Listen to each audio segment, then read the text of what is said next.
Hello, we are considering and discussing classroom strategies, management strategies, and specifically we want to look at student behavior and how to monitor and be consistent in among other things. Monitoring student behavior requires that you do set up a set of rules and procedures and expectations for classrooms to follow. And in line with that, you also have to have a set of consequences. I found that it works best for me to have a warning system where you will provide a couple of warnings, and at which point then you will begin some documentation, which will follow up with various consequences, so students know exactly what to expect, and you will progress through the list that we've already done.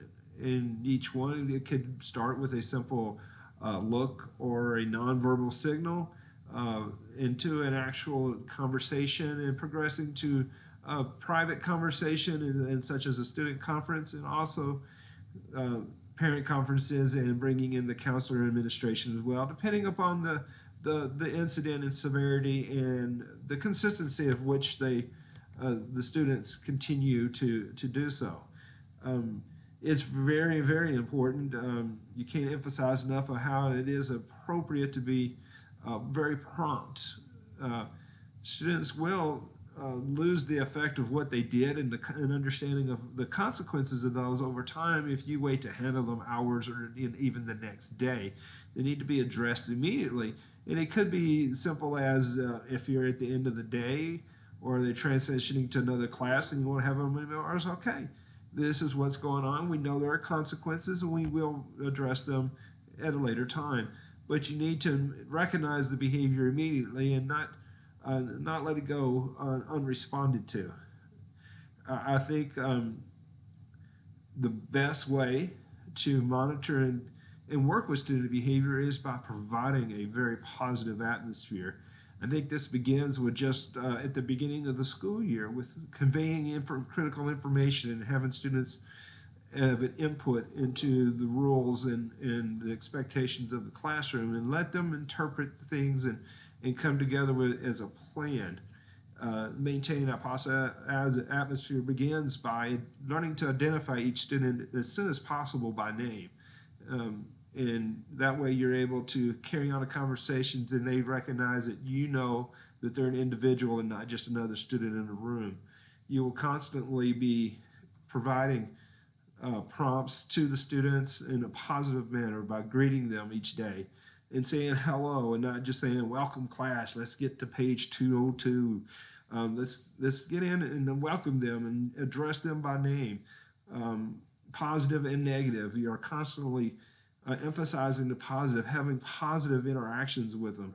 Can be using just a sense of humor and making little jokes that they can appreciate, to laughing when everybody else laughs. If you do something wrong or make a mistake, admit it.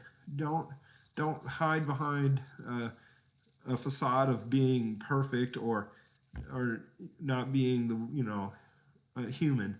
You want to make sure that they see your human side, but also you got to be careful to keep that positive and light atmosphere, but maintain that line of respect also as you're developing that classroom.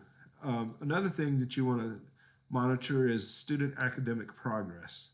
Academic progress generally is thought of as that report card that they can pull up online or that goes home every 3 weeks or once every 6 to 9 weeks and okay, they passed, they didn't pass.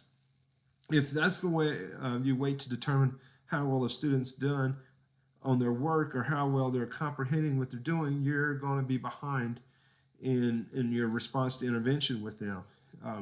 You need to have notes that you keep. It can be simple as having a quick checklist of, okay, in TEK 5-2A, this student struggled with X, Y, and Z, and this is where I saw that they made a mistake and that they consistently make this mistake, so they've missed this part. So I need to go back and teach them this. And it could be, yes, the students got this, check. An important part in maintaining records, I feel, is to keep them simple and to keep them accurate. You don't want to spend all your time in class writing stuff down and keeping marks and making notes. You want to be able, for behavior or academics, you want to be able to have accurate, clear notes that are easily marked so that you can move on and continue that student interaction. It's important that you spend your time with the students, either on behavior, encouraging behaviors, or on the academics, and not in record keeping while they're in the classroom. So I feel that those are management strategies that I use and will continue to use in my classroom.